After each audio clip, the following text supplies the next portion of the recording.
जय जगन्नाथ समस्त को नमस्कार आपण मानकर प्रिय खुशी आज हूँ जगन्नाथ रथ परिक्रमा तेणु आपण मानक अवसर में हार्दिक अभिनंदन और शुभेच्छा।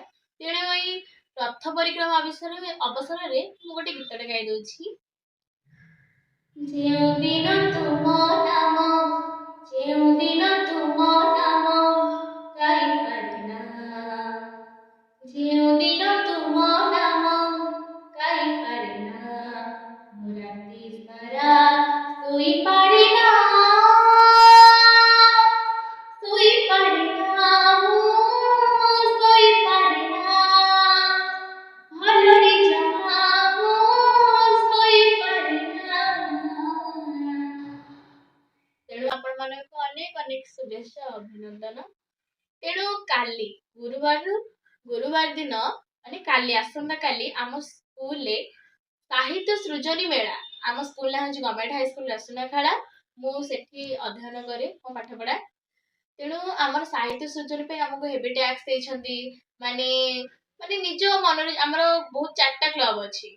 ମୁଁ ଅଛି ସାହିତ୍ୟ ସୃଜନୀ, ଆହୁରି ଅନେକ ପିଲା ଅଛନ୍ତି ଜିଜ୍ଞାସା, ଆଇଟି, କ୍ରୀଡ଼ାଙ୍ଗନ, ଯାହାର ଯୋଉଥିରେ ଇଣ୍ଟରେଷ୍ଟ ହେଲେ ସେ ସମସ୍ତେ ବି ଭାଗ ନେଇ ପାରନ୍ତି। କିନ୍ତୁ ମୁଁ ସାହିତ୍ୟ ସୃଜନ ଅଛି। ଆମ ମ୍ୟାମ ଆମକୁ ବହୁତ ଗାଇଡ କରନ୍ତି। ତାପରେ ଏହି ସାହିତ୍ୟ ସୃଜନ ବି ଆମକୁ ମାର୍କ ମିଳେ। ତେଣୁ ମୋର କାମ ଅଛି ଯେ ସାହିତ୍ୟ ସୃଜନ ତମେ ନିଜ ମନରୁ କିଛି ବି ଲେଖ, ନିଜ କାହାଣୀ କି ଗପ କି ଗଳ୍ପ କବିତା ପଠନ ତମ ନିଜ ଭାଷାରେ ତମେ ଯାହା ବି ଲେଖ। ତେଣୁ ମୁଁ ଭାବିଛି ମୁଁ ନିଜେ ମୋ ନିଜ ବିଷୟରେ ନିଜ ଅନୁଭୂତିରେ ମାନେ ମୋ କଥା ମୋ କାହାଣୀ ମୁଁ ନିଜେ ଲେଖିବି। ଆଉ କାଲି ପାଇଁ ତ ମୁଁ ପ୍ରିପାରେସନ କରୁଛି ରେବତୀ। ଆପଣମାନେ ତ ଜାଣିଥିବେ ରେବତୀ ଗପ। ତେଣୁ ମୁଁ ରେବତୀ ଗପ ଲେଖିବି। ତା ପୁଣି ବହୁତ ପ୍ରିଣ୍ଟେଡ୍ ଆଉଟ୍ କରିବି ନିଜେ। ମତେ ଚିତ୍ର ଆସେନି, ତଥାପି ପ୍ରିଣ୍ଟ ଆଉଟ୍ କରିବି, ତାପରେ ନିଜେ ବି ଟ୍ରାଏ କରିବି। ଏମିତି କୋଉ ଜିନିଷ ନାହିଁ ଯେ ଅସମ୍ଭବ, କିନ୍ତୁ ମୋ ଦ୍ୱାରା ଟ୍ରାଏ କରିବି। ତେଣୁ ମୁଁ ସ୍କେଚ୍ ଆଣିଛି, କିଣିକି ଜେକେ ପେପର ସବୁ ଆଣିଛି, ଜୋମେଟ୍ରି ବକ୍ସ। ତ ଆପଣ ମାନଙ୍କୁ ଅନୁରୋଧ ହେଲା କାଲି ତ ସମସ୍ତେ ଆସିବେ, ପବ୍ଲିକ ଲୋକ ବି ଆଲାଉ ଅଛନ୍ତି। ତେଣୁ ଆପଣ ମାନେ ସବୁ ଆସିବେ, ସାହିତ୍ୟ ସୃଜନୀ ଦେଖିବେ। କାଲି ବି ମୋର କମ୍ପିଟିସନ ଅଛି, ଏଟା ଗଭର୍ଣ୍ଣମେଣ୍ଟ ପ୍ରୋଗ୍ରାମ ଯେହେତୁ ଏଇ ସାହିତ୍ୟ ସୃଜନୀ ବାଦ ଆମର ଏକ୍ସଟ୍ରା କରିକୁଲମ କଲଚର ମାନେ ପ୍ରୋଗ୍ରାମ ଅଛି। ତେଣୁ ମୋର ବି କାଲି ସଙ୍ଗ କମ୍ପିଟିସନ ଅଛି। କାଲି ମୁଁ ଆମ ଦେଶ ଉପରେ ମାନେ ବାଜିରାଉତ ହଉ କି ଆମର ଯେତେକ ସ୍ୱାଧୀନତା ସଂଗ୍ରାମୀ ମାନେ ଅଛନ୍ତି, ମତେ ଯାହା ଟପିକ ଦେବେ ମୁଁ ସେଠି ଗୀତ ଗାଇବି। ତେଣୁ ଆପଣ ମାନଙ୍କୁ ଅନୁରୋଧ ରହିଲା, ଆପଣ ମାନେ ସବୁ ଆସିବେ ମାନେ ଆସିବେ ଆମ ସହ ଆମ ଭିଡିଓ ଦେଖିବେ। ଆମ ସୁନାଖେଳା ମହୋତ୍ସବରେ କେମିତି ସବୁ ଭିଡିଓ ହେଇଥିଲା ତାକୁ ବି ଶୋ କରାହବ କାଲି। ତାପରେ ପିଲାମାନଙ୍କ ଦ୍ଵାରା ମାନେ ନିଜ ମନରୁ ରଚିତ ସବୁ ପିଲାମାନେ କେମିତି ନିଜ ଭାଷାରେ କେମିତି ସବୁ ଲେଖୁଛନ୍ତି। ଆମ ସ୍କୁଲରେ 400 ପିଲା, ତେଣୁ 400 ପିଲା ସମସ୍ତେ ଲେଖିବେ ନିଜ ଭାଷାରେ ନିଜ ବିଷୟରେ ସବୁ ଲେଖିବେ। ତେଣୁ ଆପଣ ମାନେ ସବୁ ଆସିବେ ଦେଖିବେ। ତେଣୁ ମୁଁ ବି ସେଠି ଥିବି, ଆପଣ ମାନଙ୍କୁ ଦେଖି ମତେ ବହୁତ ଖୁସି ଲାଗିବ। ତେଣୁ ଆପଣ ମାନେ ସବୁ ଆସିବେ। ତେଣୁ ଆମର କିଛି ଦିନ ପୂର୍ବରୁ ମୁଁ ଡିସେମ୍ବର 26 ତାରିଖରେ ମୁଁ ଯାଇଥିଲି ଷ୍ଟେଟ ଲେବୁଲ ମାନେ ଓସ୍ତା ଆପଣ ମାନେ ସବୁ ଜାଣିଥିବେ। ଓସ୍ତା ଟେଷ୍ଟ ପେପର ପଢୁଥିବେ, 10ମ କ୍ଲାସ ହେଲାଣି, ପ୍ରାୟ ପିଲା ପଢୁଥିବେ ଓସ୍ତା ଟେଷ୍ଟ ପେପର। ମୁଁ ତ କମ୍ବୋ ୟୁଜ କରେ, କିନ୍ତୁ ଆମର ଓସ୍ତାର କିଛି ଗୋଟେ କମ୍ପିଟିସନ ହେଇଥିଲା, ମୁଁ ଯାଇଥିଲି। ତେଣୁ ମୁଁ କ୍ଲଷ୍ଟର ଲେବୁଲରେ ଫାଷ୍ଟ ହେଇଥିଲି, ବ୍ଲକ ଲେବୁଲରେ ଫାଷ୍ଟ ହେଇଥିଲି, ଡିଷ୍ଟ୍ରିକ୍ଟ ଲେବୁଲରେ ଫାଷ୍ଟ ହେଇଥିଲି। ପୁଣି ମୁଁ ଯାଇଥିଲି କଟକ ବାରବାଟୀ ଷ୍ଟାଡିୟମ, ସେଠି ମୁଁ ନିଜ ସଙ୍ଗୀତ ପରିବେଷଣ କରିଥିଲି। ତେଣୁ ବିଶେଷ କାରଣବଶତଃ ମତେ ଟିକେ ଥଣ୍ଡା ହେଇଯାଇଥିଲା। ତେଣୁ ବହୁତ ମାନେ ଯେହେତୁ ସେଇଟା ଷ୍ଟେଟ ଲେବୁଲ, ଆମ ଜିଲ୍ଲାର ସବୁ ପିଲା ଆସିକି ପାର୍ଟିସିପେଟ କରିଥିଲେ। ତେଣୁ ମୁଁ ବି ଯାଇ ପାର୍ଟିସିପେଟ କରିଥିଲି। ମୁଁ ବହୁତ ଖୁସିରେ ପାର୍ଟିସିପେଟ କରିଥିଲି। ମାନେ ଏତେ ଖୁସି ଲାଗିଲା, ଯାହା ହଉ ବହୁତ ପିଲା ଆସିଥିଲେ। ମୁଁ ବହୁତ ପିଲାଙ୍କ ସାଙ୍ଗେ ମିଶିଲି, ତାଙ୍କ ସହ କଥା ହେଲି, ସେମାନେ ବି ମତେ ଦେଖିଲେ। ପ୍ରାୟ ପିଲା ମୋ ଚ୍ୟାନେଲ ଦେଖିଛନ୍ତି, ଯାହା ହଉ ତମେ ଖୁସି ନା। ମୁଁ କହିଲି ହଁ, ମତେ ସେତେବେଳେ ବହୁତ ଖୁସି ଲାଗୁଥିଲା ଶୁଣିକି। ତାପରେ ମୁଁ ମୋ ନିଜ ଗୀତ ସେଠି ଗାଇଲି। ବହୁତ ବହୁତ ବଡ ବଡ ଜଜେସ୍ ମାନେ ଆସିଥିଲେ, ଯୋଉମାନେ ସଙ୍ଗୀତ ବିଷୟରେ କିଛି ଜାଣିଛନ୍ତି ଆସିଥିଲେ। ମୁଁ ଗୀତ ଗାଇଲି, ସେମାନେ ବହୁତ ଖୁସି ହେଲେ। ଯେହେତୁ ମୋ ଥଣ୍ଡା ହେଇକି ତଣ୍ଟି ବସିଯାଇଥିଲା, ସେଠି ପୁଣି ଏସିରେ ରହିବା ପାଇଁ ବହୁତ ବ୍ୟବସ୍ଥା ଥିଲା। ତେଣୁ ସେଠା ପାଣି ପିଇକି ମତେ ଟିକେ ଥଣ୍ଡା ହେଇଗଲା। ଯଦି ମୋର ଥଣ୍ଡାରେ ବେଶୀ ପିଇବା ଟିକେ ଆଗ୍ରହ, ମୁଁ ବି ଥଣ୍ଡା ପିଇ ଦେଇଥିଲି ରାତିରେ। ତାପରେ ସେଠି ମୁଁ ମୋର ଗୀତ ଗାଇଲି। ତାପରେ ଆମ ଯୋଉଦିନ 29 ତାରିଖରେ ଆମର ରେଜଲ୍ଟ ଡିକ୍ଲେୟାର ହବ, କୋଉ ପିଲାମାନେ ଫାର୍ଷ୍ଟ ସେକେଣ୍ଡ ଥାର୍ଡ ହେଇଛନ୍ତି, ତ ସେତେବେଳେ ବହୁତ ଡର ଲାଗୁଥିଲା ଟିକେ।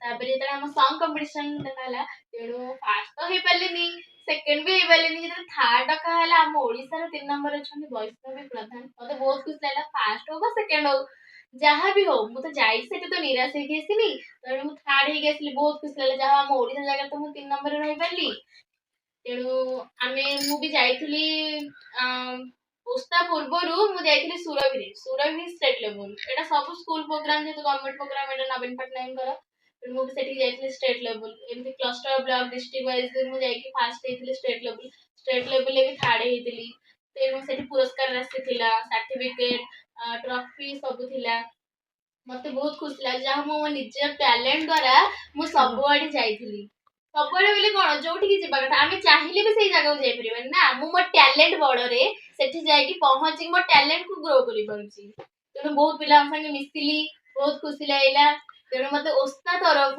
बैग मिली यहाँ ओस्ता बैग ओस्ता लिखा ओस्ता शिशु उत्सव 2023 ओस्ता तरफ ओस्ता टेस्ट पेपर मिली माने एठी माने निज माने छोट बयस टेंस जानथिबे आपण सब जन ग्रामर इन्वॉल्व अछि लिखा है कौन ओस्ताज comprehensive English grammar usage vocabulary and composition जेतु ओस्ता अछि एठी लिखिछन विक्रम केसरी गिरी बहुत बहुत धन्यवाद और मते ट्रॉफीटा देछंती बहुत उज्जर अछि ट्रॉफीटा बहुत भी खुशी लगे देखिले मत मोर एटा मिसेकी बहुत प्राइज हो गला आपण माने यदि मो चैनल को सब्सक्राइब करेंगे लाइक करेंगे कमेंट करेंगे शेयर करते मु आहुरी वीडियो मत तो ब्लॉग करने को डर लगुच बहुत लाज लगुच मोर बहुत प्राइज मो अनुभूति मु कौन करे यदि आपण माने मो चैनल को सब्सक्राइब करेंगे ताहले मु आपण को मोर सब माने मो प्राइज को धरिकी मो अनुभूति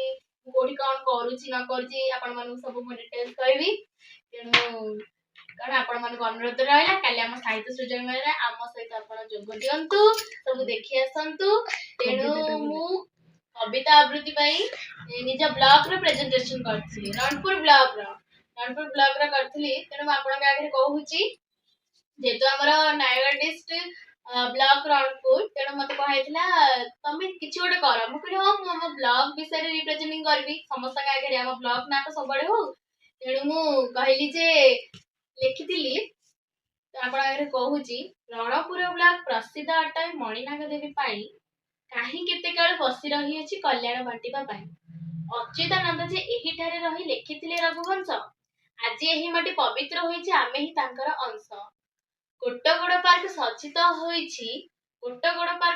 होईछि नुआ पर्यटन पाई अनेक सिनेमा शूटिंग होईछि एही सौंदर्य को पाई बाउंस ठेंगारे रघु दिवाकर बेजल गेट को देले मारी बाउंस ठेंगारे रघु दिवाकर बेजल गेट को देले मारी इतिहासर स्वर्ण धारे रहिला नाम तांकरी इतिहासर ए स्वर्ण धारे रहिला नाम तांकरी आपण मान तो जानथिबे रणपुर गढ़र रघु दिवाकर से एमती जने बेजल गेट नामक जने इंग्रेज आस्थिले से तांको पिटी पिटी ठेंगारे हत्या करथिले तेणु जा हो हम रणपुर ना तो जाई स्टेट लेवल ले पहुंच पारुची समस्त जानी पारुछन नाही रणपुर ए सब जगह अछि तेणु आपण माने आसतु कोटगड़ पार्क रणपुर जिते सब भल भल जिनस अच्छे आप सब देखते रणपुर राजबाटी रणपुर जगन्नाथ मंदिर आप आसिक बुलिकी जाइए तेणु आपण मानक मो तरफ आउे अनुरोध रहा आपण मैंने आसतु बुलिकी जातु काली आम साहित्य सृजनी मेला होची गवर्नमेंट हाईस्कूल रसनाखेड़ा तेणु आपण मैंने सब आसबे देखिए पिला टैलेंट कल्चरल प्रोग्राम